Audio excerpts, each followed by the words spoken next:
તાલુકાના ઘોઘાવાડા ગામે ગામના પ્રવેશ દ્વારે જ વરસાદી પાણી ભરાતા ગ્રામજનોને હાલાકી। ઘોઘાવાડા ગામે બસ સ્ટેન્ડ પાસે ગેરકાયદેસર બાંધકામના લીધે વરસાદી પાણીનો નિકાલ બંધ થતા પાણી ભરાવાની સ્થિતિ સર્જાઈ છે। ગેરકાયદેસર બાંધકામ કરવામાં આવતા પાણી ભરાવાના બનાવો બની રહ્યા છે।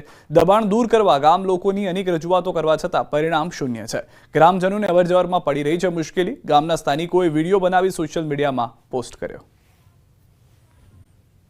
નદીઓમાં પૂર જેવી સ્થિતિ થતા 13 જેટલા રસ્તાઓ બંધ કરવામાં આવ્યા છે। ઉપરવાસમાં વધુ વરસાદને કારણે શેઢી નદીમાં પૂર આવ્યું છે। ઉમરેઠથી ડાકોરને જોડતા જૂના બ્રિજ ઉપર પાણી ફરી વળ્યા છે।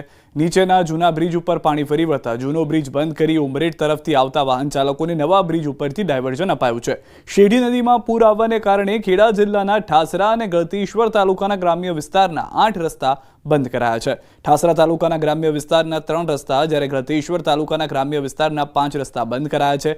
શેઢી નદીમાં પાણીનો પ્રવાહ વધવાને કારણે નદી કાંઠે આવેલા ઠાસરા અને ગળતેશ્વર તાલુકાના 21 ગામના લોકોને એલર્ટ કરાયા છે।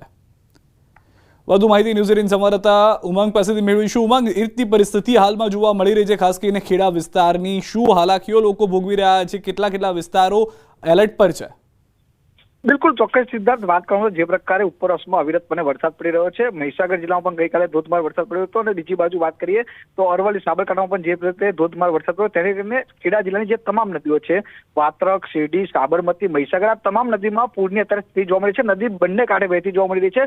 મહત્વની વાત કરવામાં તો સાબરમતી નદીની અંદર જે પ્રકારે પાણી છોડવામાં આવ્યું છે, બીજી બાજુ મહીસાગર નદીની અંદર 1 લાખ ક્યુસેક પાણી છોડવામાં આવી રહ્યું છે। એવી જ રીતે શેરડી નદીની અંદર 20,000 ક્યુસેકથી વધુ પાણી છોડાતા શેરડી નદીના જે કેટલાક જે નીચાણવાળા વિસ્તારો છે ત્યાં આગળ પાણી અત્યારે બહાર નીકળવાની શરૂઆત થઈ છે। મહત્વની વાત કરવામાં આવે તો ડાકોર ઉમરેઠથી ડાકોરને જોડતો જે બ્રિજ છે, નીચેનો બ્રિજ, જે જૂનો બ્રિજ છે, એની પર પાણી ફરી વળતા વહીવટીતંત્ર દ્વારા બ્રિજ બંધ કરાયો છે। તેમજ ખેડા જિલ્લા વહીવટીતંત્ર દ્વારા જેટલા પણ નદી કિનારે જે તમામ ગામડાઓ છે, તમામ ગામડાના તલાટીઓને પોતાનું હેડક્વાર્ટર ન છોડવા આદેશ કરાયો છે અને જો હજુ વધુ વરસાદ પડે તો આ પાણી છે તે ગામની અંદર પણ ફરી શકે છે, જેને અત્યારે વહીવટીતંત્ર એલર્ટ થયું છે અને નદી અત્યારે બે કાંઠે વહેતી જોવા મળી રહી છે।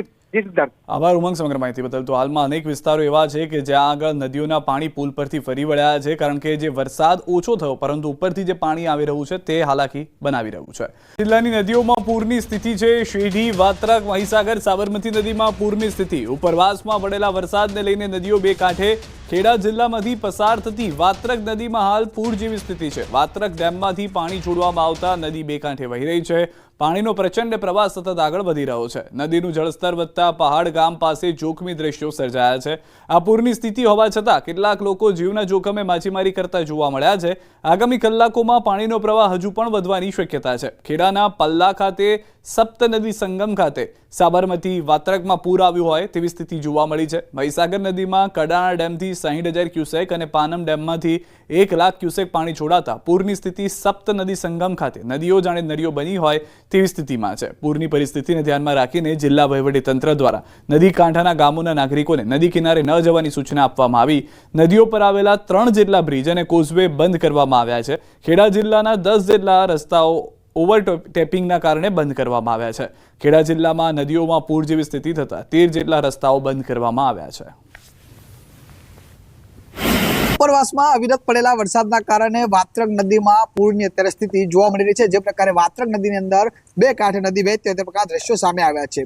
અત્યારે હું જે ઊભો છું તે ખેડા ખાતે આવેલી વાત્રક નદી છે। મારી પાછળ તમે જોઈ શકો છો તે પ્રકારે વાત્રક નદીની અંદર પાણીની ભરપૂર આવક થવા જોવા મળી રહી છે અને જેના કારણે જ્યાં તમે જુઓ ત્યાં માત્ર ને માત્ર નદી અત્યારે બે કાંઠે વહેતી જોવા મળી રહી છે। બીજી બાજુ મહત્વની વાત કરવામાં આવે તો આગળ આ નદી છે તેની આગળ શેરડી નદીનું પણ મિલન થતું હોય છે, એટલે કહી શકાય કે આગળ શેરડી નદીમાં પણ બીજી બાજુ પૂરની પરિસ્થિતિ હોય, જેથી અત્યારે નદી બંને કાંઠે વહેતી થઈ હોય તેવા દ્રશ્યો અત્યારે સામે આવી રહ્યા છે। મહત્વની બીજી વાત કરવામાં આવે તો જે પ્રકારે સપ્ત નદી સંગમ જે વૌઠા છે ત્યાં આગળ વાત્રક, શેરડી સહિત 7 નદીઓનો સંગમ થતો હોય છે, ત્યાં આગળ અત્યારે પણ નદી બંને કાંઠે વહેતી હોય, જેથી કરીને જો હજુ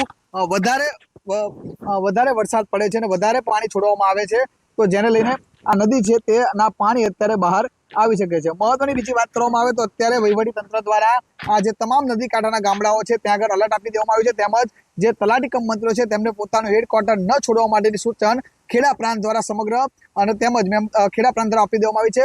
મહત્વની ખેડા જિલ્લાની બીજી નદીઓની વાત કરીએ તો મહીસાગર નદીની અંદર પણ પાણી છોડવામાં આવતું હોય અને પાનમ ડેમની અંદરથી 1 લાખ ક્યુસેકથી વધુ પાણી છોડાતા જે ગળતેશ્વર ખાતે આવેલો જે બ્રિજ છે, ગળતેશ્વરથી વડોદરા જિલ્લાને જોડતો બ્રિજ છે, એ બ્રિજ પણ સુરક્ષા જાણે બંધ કરી દેવાયો છે। જો હજુ પણ અવિરતપણે વરસાદ અત્યારે વરસી રહ્યો છે, જો આવો નવો વરસાદ વધુ વરસે છે અને ઉપરવાસમાં વધારે વરસાદ પડે છે અને વધુ પાણી છોડવામાં આવે છે તો કેટલાક જે ગામડાઓ છે તેની અંદર પાણી ઘૂસવાની અત્યારે ભીતિ અત્યારે સેવાઈ રહી છે. ઉમંગ પટેલ, ન્યૂઝ 18 ગુજરાતી, ખેડા. દિવસોમાં વરસાદનું જોર વધતું જોવા મળશે. વરસાદ અંગે હવામાન વિભાગે મોટી આગાહી કરી છે. આગામી 7 દિવસ વરસાદની આગાહી છે. આજે મહીસાગર, દાહોદમાંથી ભારે વરસાદની આગાહી, પંચમહાલમાં પણ અતિભારે વરસાદની આગાહી કરવામાં આવી છે. સાબરકાંઠા, મહેસાણા, અરવલ્લી, અમદાવાદ, ગાંધીનગર, ખેડા, આણંદ, વડોદરા, ભરૂચ, નર્મદા, તાપી, ડાંગ, નવસારી, વલસાડ, દમણ, દાદરા નગર હવેલીમાં ભારે વરસાદની આગાહી છે. 5 સપ્ટેમ્બરે સમગ્ર ગુજરાતમાં વરસાદની આગાહી છે. દક્ષિણ ગુજરાત અને સૌરાષ્ટ્રમાં અતિભારે વરસાદ થશે. 5 થી 7 ગુજરાતમાં ભારેથી અતિભારે વરસાદની આગાહી કરવામાં આવી છે. के प्रभाव में अगले 7 दिन में गुजरात रीजन और सौराष्ट्र कच्छ में फेयरली वाइड स्प्रेड से वाइड स्प्रेड एक्टिविटी की उम्मीद है और डे 4, 5, 6, 7 में एक्टिविटी बढ़ने की उम्मीद है. जो हमने फोरकास्ट रखा है हैवी रेनफॉल का, आज के लिए वेरी हैवी रखा है गुजरात रीजन में, जिसमें कि दाहोद, महीसागर, पंचमहल डिस्ट्रिक्ट्स मेन हैं, जहाँ पे ऑरेंज अलर्ट के साथ वेरी हैवी रखा है. और इसके बाद अगर देखते हैं तो डे 4 में फिर से वेरी हैवी और 5, 6 में एक्सट्रीमली हैवी गुजरात रीजन में, जिसमें खासकर सूरत, नवसारी है, तापी है, डांग है. और वेरी हैवी फिर डे 7 में फिर से 6 तारीख को फिर से वेरी हैवी गुजरात रीजन में. जहाँ तक सौराष्ट्र कच्छ की बात है तो सौराष्ट्र कच्छ में डे 5 में हमने वेरी हैवी रखा है. उसके प्रभाव में अगले 7 दिन में गुजरात रीजन और सौराष्ट्र कच्छ में फेयरली वाइड स्प्रेड से वाइड स्प्रेड एक्टिविटी की उम्मीद है और डे 4, 5, 6, 7 में एक्टिविटी बढ़ने की उम्मीद है. जो हमने फोरकास्ट रखा है हैवी रेनफॉल का, आज के लिए वेरी हैवी रखा है गुजरात रीजन में, जिसमें कि दाहोद, महीसागर, पंचमहल डिस्ट्रिक्ट्स मेन हैं, जहाँ पे ऑरेंज अलर्ट के साथ वेरी हैवी रखा है. और इसके बाद अगर देखते हैं तो डे 4 में फिर से वेरी हैवी और 5, 6 में एक्सट्रीमली हैवी गुजरात रीजन में, जिसमें खासकर सूरत, नवसारी है, तापी है, डांग है. और वेरी हैवी फिर डे 7 में फिर से 6 तारीख को फिर से वेरी हैवी गुजरात रीजन में. जहाँ तक सौराष्ट्र कच्छ की बात है तो सौराष्ट्र कच्छ में डे 5 में हमने वेरी हैवी रखा है